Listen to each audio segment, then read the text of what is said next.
ए हेउछि गजपति जिला मोहना ब्लॉक रो गुलुबा पंचायत हाईस्कूल 1994 स्थापित एही हाईस्कूल रे नवम एवं दशम श्रेणी रे पढ़ुछंती 170 छात्र छात्री। स्कूल रे लागि रहितिबा समस्यार समाधान हेउ नथिबारु छात्र छात्री उपयुक्त शिक्षा पाउ नथिबा अभियोग होई आसुछि। स्कूल छात्रावास रे 100 छात्र रहुछंती। सरकार पिलामानंकु स्टाइपेंड देई बसी जाइछंती। हॉस्टल गृह नथिबारु स्कूल पुरातन कोठारे चली छात्रावास।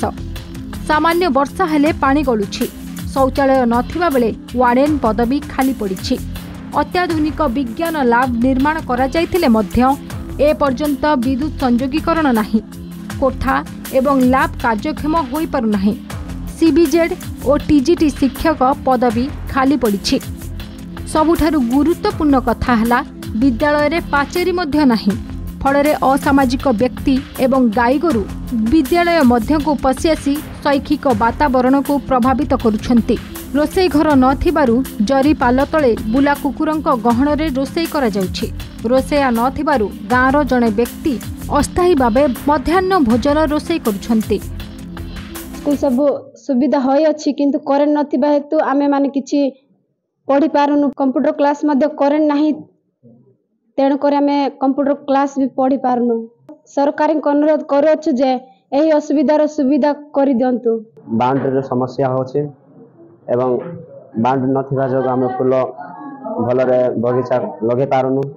और हमर पड़ियार मध्ये बहुत पड़ियार मध्ये हमर अभाव रहिছে। शिक्षक बहुत चेष्टा करके भी पाठ पढ़ाउछंती किंतु गवर्नमेंट रो आदिवासी पर बहुत कोटी कोटी टंका खर्च करछंती किंतु स्कूल प्रति कहारी ध्यान नाही। विद्यालय कर्तृपक्ष एवं परिचालना कमिटी, शिक्षा विभाग, जिला प्रशासन एवं स्थानीय जनप्रतिनिधि निकट में बारंबार अवगत करा जायछि किंतु मोहना बीओ कहिछंती अति शीघ्र समस्यार समाधान प्रति दृष्टि दिया जिवो। सरकार को एटा जरा शीघ्र कर दिले हमको सुविधा था बोले एटा आदिवासी अंचल पिलाने एटी हॉस्टल कोडी नाही सर। एटी हमर 3टा 4टा पंचायत अछि। हमर एटी डांगेस्काल अछि, हमर गुल्ला पंचायत अछि, हमर कारीगुड़ा पंचायत अछि, तापर बिरगुट पंचायत अछि। एई परि अनेक पंचायत पिलाने आसी कि आदिवासी पिलाने रहउछंती। एटी हॉस्टल सुविधा नाही। एटी पिलाने रहया पे हॉस्टल नाही, केवल सड़क रही पिला पाठ पढुछंती। तेना आमे कलेक्टर अनुरोध करूछु अत्यंत आदिवासी अंचल आदिवासी पिलाने रहउछंती तांको बे छात्रावास कले बहुत भल होता। को बहुत को मिसली एवं हमर बीए थार को मिसली किंतु तांके बहु आज करिया काली करिया एने परिस्थिति कोन हेई पारनी।